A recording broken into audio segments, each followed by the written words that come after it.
बिस्मिल्लाहिर्रहमानिर्रहीम। अस्सलामुअलैकुम जी, क्या हाल चाल है आपके। उम्मीद करती हूँ आप सब खैरियत से होंगे। अल्हम्दुलिल्लाह मैं भी ठीक हूँ। तो आज हम बनाएंगे लीमू और पुदीने का शरबत, जो कि बरसात के मौसम में बदहजमी का बेहतरीन इलाज है। लीमू पुदीने का ये शरबत आपके हाजमे को बेहतर बनाने के साथ साथ आपके पेट के तमाम मसाइल भी दूर करेगा। नोजिया और उल्टी के लिए पुदीने की ठंडक और लीमू का टैंगी फ्लेवर मिलकर उल्टी या फिर जी घबराने के लिए बहुत ही ज्यादा फायदेमंद साबित होगा। तो चलें जी शुरू करते हैं आज की इस रेसिपी को। तो इसके लिए यहाँ पे मैंने 1 टेबल स्पून चिया सीड्स ले ली हैं, यानी कि तुख बलंगा। इसके अंदर मैं पानी शामिल कर दूंगी हस्बे ज़रूरत और इसे अच्छी तरह से मिक्स कर लूँगी।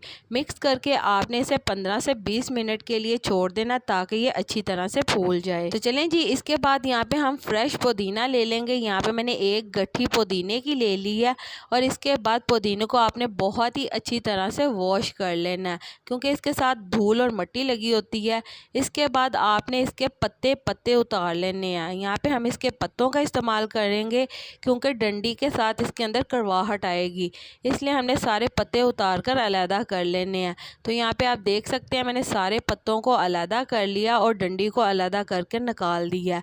इसके बाद यहाँ पे हम बहुत ही खूबसूरत सा ब्लेंडर जंग ले लेंगे और इसके अंदर ये सारे पत्ते शामिल कर देंगे। पुदीने को आपने पहले बहुत अच्छी तरह से वॉश करना है ताकि इसके अंदर मिट्टी ना रहे। इसके बाद ही आपने इसके अंदर शामिल करना है। तो यहाँ पे हमने सारे पत्ते शामिल कर दिए हैं। इसके बाद हम इसे ब्लेंड करने के लिए इसके अंदर आधा ग्लास ठंडे पानी का इस्तेमाल करेंगे। ठंडा पानी आपने इसलिए यूज़ करना है क्योंकि इससे इसका कलर ख़राब नहीं होगा, बहुत ही प्यारा और ख़ूबसूरत कलर आएगा।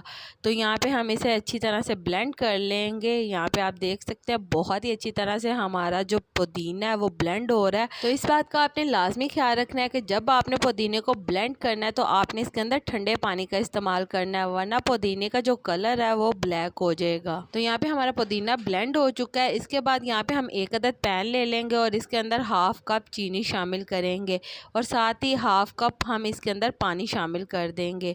पानी शामिल करके हम इन दोनों चीज़ों को अच्छी तरह से पका लेंगे ताकि चीनी हमारी अच्छी तरह से डिज़ोल्व हो जाए और ये थोड़ा सा पक जाए। यहाँ पे आप देख सकते हैं इसके अंदर बॉयल आना शुरू हो गया और बहुत ही अच्छी तरह से ये हमारा शीरा तैयार हो गया। इसके बाद हम इसके अंदर शामिल कर देंगे जो पुदीना हमने पीस के रखा था, ग्राइंड किया था, ये पुदीना हमने इसके अंदर शामिल कर देना है। तो जो जग के अंदर मौजूद थोड़ा सा लगा था वो भी हम ज़ाया नहीं करेंगे। तो जग के अंदर भी थोड़ा सा पानी शामिल करके अच्छे से मिक्स करके वो भी हम इसके अंदर शामिल कर लेंगे। तो चलें जी हम इसे पका लेंगे। यहाँ पे हम इसे पकाएंगे 15 से 20 मिनट के लिए ताकि ये थोड़ा सा गाढ़ा हो जाए।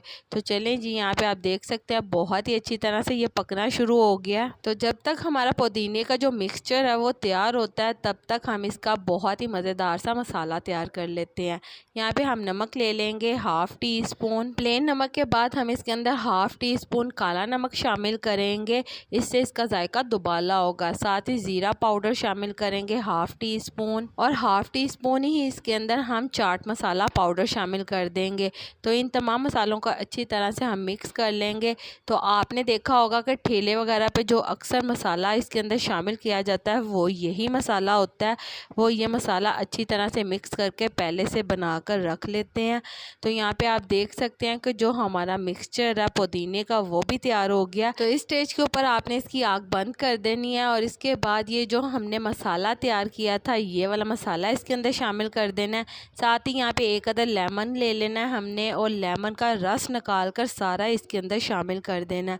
तो चलें जी सारे का सारा लेमन का जूस जो है वो इसके अंदर शामिल कर देंगे। इसके बाद हमने इसे छानना है, इसलिए आप इसी तरह से लेमन को अच्छी तरह से निचोड़ सकते हैं। तो चलें जी अच्छी तरह से शामिल करने के बाद इसे मिक्स करेंगे ताकि ये तमाम चीज़ें अच्छी तरह से मिक्स हो जाएं। इसके बाद यहाँ पे आपने कोई भी 1 अदद स्ट्रेनर ले लेना और इसकी मदद से हम इसे छान लेंगे।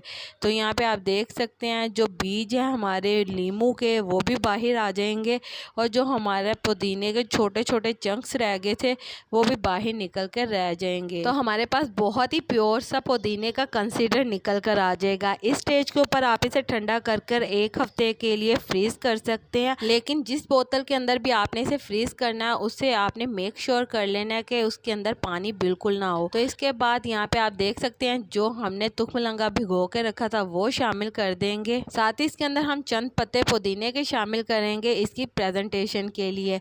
और लीमू यहाँ पे ले लेंगे, लीमू को भी हम स्लाइस की शेप में कट कर लेंगे, वो भी इसके अंदर शामिल कर देंगे ताकि दिखने में भी बहुत ही खूबसूरत नज़र आए। तो अब हम इसके अंदर 4 से 5 गिलास पानी शामिल कर लेंगे और इसे बहुत ही अच्छी तरह से मिक्स कर लेंगे। बदहज़मी का ये बेहतरीन इलाज है। बरसात के मौसम में अक्सर बदहज़मी हो जाती है जिससे बहुत ही ज़्यादा खट्टे डकार आते हैं और दिल ख़राब होने के साथ साथ वॉमिटिंग भी आ जाती है। तो उसके लिए ये बेहतरीन इलाज है। आप इस शरबत को बनाकर रख लें तो जब कभी आपकी तबीयत ख़राब हो तो इसका 1 गिलास बनाकर अगर आप पी लेंगे तो यकीन माने आपकी तबीयत फ़ौरन बहाल हो जाएगी और साथ ही साथ पेट से जुड़े तमाम मसाइल को ये दूर करेगा। तो चलें जी, इसके अंदर हमने ठंडी ठार सी बर्फ़ शामिल कर दी है और बर्फ़ शामिल करके इसे बहुत ही अच्छी तरह से मिक्स कर लेंगे। तो इसी के साथ मुझे लाजमी बताइएगा कि मेरे प्यारे प्यारे व्यूवर्स मुझे किस मुल्क और किस शहर से देख रहे हैं ताकि मैं आपका शुक्रिया अदा कर सकूं। और कमेंट बॉक्स में भी लाजमी बताइएगा कि आपको मेरी आज की मज़ेदार सी रेसिपी कैसी लगी। और आप सबका मेरी वीडियो को देखने का और पसंद करने का बहुत बहुत शुक्रिया। तो चलें जी, हम अब इसे प्रेजेंट कर लेते हैं। तो यहाँ पे हमने 1 अदद गिलास ले लिया और गिलास के अंदर ये मज़ेदार सा शरबत शामिल कर देंगे। तो चलें जी, इसको हम डेकोरेट भी कर लेंगे 1 अदद लेमन के स्लाइस के साथ ताकि ये दिखने में भी बहुत ही खूबसूरत नज़र आए और पीने में बहुत ही ये मज़े का बना है। तो चलें जी, उम्मीद करती हूँ मेरे प्यारे प्यारे व्यूवर्स को ये मेरी आज की मज़ेदार सी लीमू पुदीने के शरबत की रेसिपी पसंद आई होगी। अगर पसंद आई है तो मेरी वीडियो को लाइक कर दें और अगर आप मेरे चैनल पर नए हैं तो काइंडली मेरे चैनल को सब्सक्राइब कर लें ताकि आने वाली तमाम वीडियो का नोटिफिकेशन आपको बर वक्त मिल सके।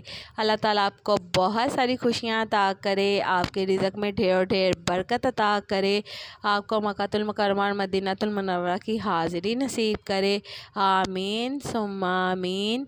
तो इसी के साथ मुझे भी अपनी दुआओं में याद रखिएगा। मिलती हूँ आपसे एक और मज़ेदार रेसिपी के साथ एक और नई वीडियो में। तब तक के लिए मुझे दीजिए इजाज़त। अल्लाह हाफिज़।